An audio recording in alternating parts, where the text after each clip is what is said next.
नाज़रीन, दुनिया भर में ख़वातीन की अक्सरियत जहां अपने बनाव सिंगार पर खसूसी तवज्जो देती हैं, वहीं वो हाई हील ऊंची एड़ी वाली सैंडल्स को अपने पैरों की जीनत बनाना पसंद करती हैं। लेकिन दुनिया का एक ऐसा मुनफरिद शहर भी है जहां हाई हील पहनना गैर कानूनी है। आखिर इसकी वजह क्या है? ख़वातीन की अक्सरियत हाई हील पहनती हैं, लेकिन दुनिया में एक ऐसा मुनफरिद शहर है जहां ऊंची हील पहनने के लिए शहरी हुकूमत से पेश की इजाज़त दरकार होती है। अगर कोई खातून हाई हील पहनना चाहे तो इसके लिए बहुत आसान है कि किसी भी स्टोर या शॉप से अपनी पसंद की सैंडल खरीदे और पहन ले। लेकिन दुनिया का एक ऐसा शहर भी है जहां हाई हील पहनना खिलाफे कानून है, और अगर किसी ने इसको पहनना है तो इसके लिए शहरी इंतजामिया से बाकायदा इजाज़त दरकार है। गैर मुल्की मीडिया के मुताबिक दुनिया का यह अनोखा शहर अमरीकी रियासत कैलिफोर्निया का साहिली शहर सी द बाय कैरामल है।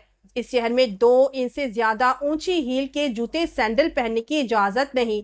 ये मुनफरिद कानून 1963 में नाफिज किया गया था, जिस पर आज तक अमल दरामद किया जाता है। शहर की सड़कों में अक्सर दरख्तों की वजह से उभरी हुई हैं, जो हाई हील पहनने वालों के लिए खतरनाक साबित हो सकती हैं। इस कानून के बनाने की वजह यह है कि अगर कोई शख्स फिसलकर जख्मी हो जाए तो शहरी इदारों पर मुकदमा ना कर सके।